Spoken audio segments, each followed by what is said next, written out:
Hello and welcome to another video. Today we are going to see how using normalization layers to improve deep learning model. If you want to download the source code, then check the link in description. You will find a video which contains the source code and explanation for it. You've probably been told to standardize or normalize inputs to your model to improve performance. But what is normalization and how can we implement it easily in our deep learning models to improve performance? Normalizing our inputs aims to create a set of features that are on the same scale as each other, which we'll explore more in this video. Also, thinking about it, in neural networks, the output of each layer serves as the inputs into the next layer, so a natural question to ask is, if normalizing inputs to the model helps improve model performance, does standardizing the inputs into each layer help to improve model performance too? The answer most of the time is yes.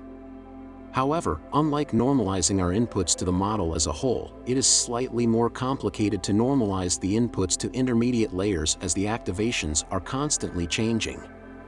As such, it is infeasible, or at least, computationally expensive to continuously compute statistics over the entire trained set over and over again. In this video, we'll be exploring normalization layers to normalize your inputs to your model, as well as batch normalization, a technique to standardize the inputs into each layer across batches. Let's get started. This tutorial is split into 6 parts. They are: what is normalization and why is it helpful? Using normalization layer in TensorFlow. What is batch normalization and why should we use it? Batch normalization, under the hood. Normalization and batch normalization in action. What is normalization and why is it helpful? Normalizing a set of data transforms the set of data to be on a similar scale. For machine learning models, our goal is usually to recenter and rescale our data such that is between 0 and 1 or -1 and 1, depending on the data itself. One common way to accomplish this is to calculate the mean and the standard deviation on the set of data and transform each sample by subtracting the mean and dividing by the standard deviation, which is good if we assume that the data follows a normal distribution, as this method helps us standardize the data and achieve a standard normal distribution. Normalization can help training of our neural networks as the different features are on a similar scale, which helps to stabilize the gradient descent step, allowing us to use larger learning rates or help models converge faster for a given learning rate. Using normalization layer in TensorFlow. To normalize inputs in TensorFlow, we can use normalization layer in Keras. First, let's define some sample data. Then we initialize our normalization layer. And then to get the mean and standard deviation of the dataset and set our normalization layer to use those parameters, we can call normalization.adapt method on our data. For this case, we used expand_dims to add an extra dimension, as the normalization layer normalizes along the last dimension by default. Each index in the last dimension gets its own mean and variance parameters computed on the train set, as that is assumed to be the feature dimension, which for RGB images is usually just the different color dimensions. And then to normalize our data, we can call normalization layer on that data, as such, which gives the output.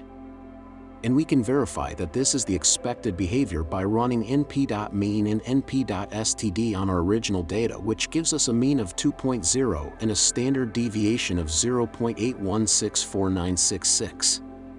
Now that we've seen how to normalize our inputs, let's take a look at another normalization method, batch normalization.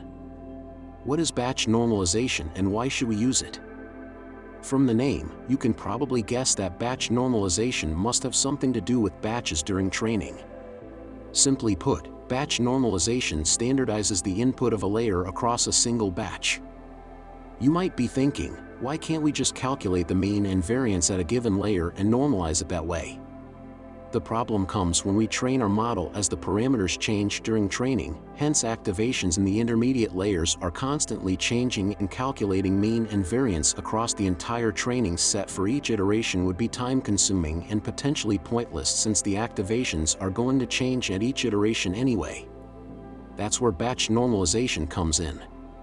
Introduced in batch normalization, accelerating deep network training by reducing internal covariate shift by Yaffe and Szegedi over at Google, batch normalization looks at standardizing the inputs to a layer in order to reduce the problem of internal covariate shift. In the paper, internal covariate shift is defined as the problem of the distribution of each layer's inputs changes during training, as the parameters of the previous layers change. The idea of batch normalization fixing the problem of internal covariate shift has been disputed, notably in How Does Batch Normalization Help Optimization, by Santurkar et al., where it was proposed that batch normalization helps to smoothen the loss function over the parameter space instead. While it might not always be clear how batch normalization does it, but it has achieved good empirical results on many different problems and models. Batch normalization, under the hood. So, what does batch normalization actually do? First, we need to calculate batch statistics, in particular, the mean and variance for each of the different activations across a batch.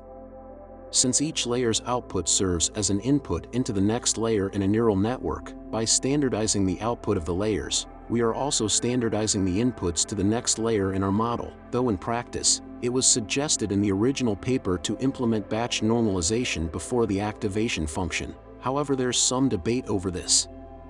So, we calculate. Then, for each of the activation maps, we normalization each value using the respective statistics. For convolutional neural networks, CNNs, in particular, we calculate these statistics over all locations of the same channel. From the original BAF normalization paper. For convolutional layers, we additionally want the normalization to obey the convolutional property, so that different elements of the same feature map, at different locations, are normalized in the same way. Now that we've seen how to calculate the normalized activation maps, let's explore how this can be implemented using NumPy arrays. Suppose we had these activation maps with all of them representing a single channel. Then, we want to standardize each element in the activation map across all locations and across the different samples. To standardize, we compute their mean and standard deviation using which outputs. Then, we can standardize an activation map by doing, and these store the outputs. But we hit a snag when it comes to inference time. What if we don't have batches of examples at inference time, and even if we did, it would still be preferable if the output is computed from the input deterministically. So, we need to calculate a fixed set of parameters to be used at inference time.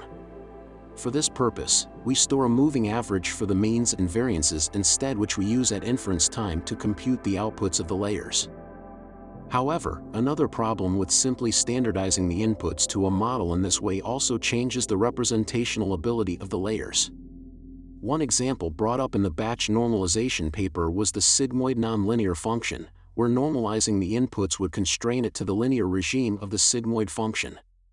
To address this, another linear layer is added to scale and recenter the values, along with two trainable parameters to learn the appropriate scale and center that should be used.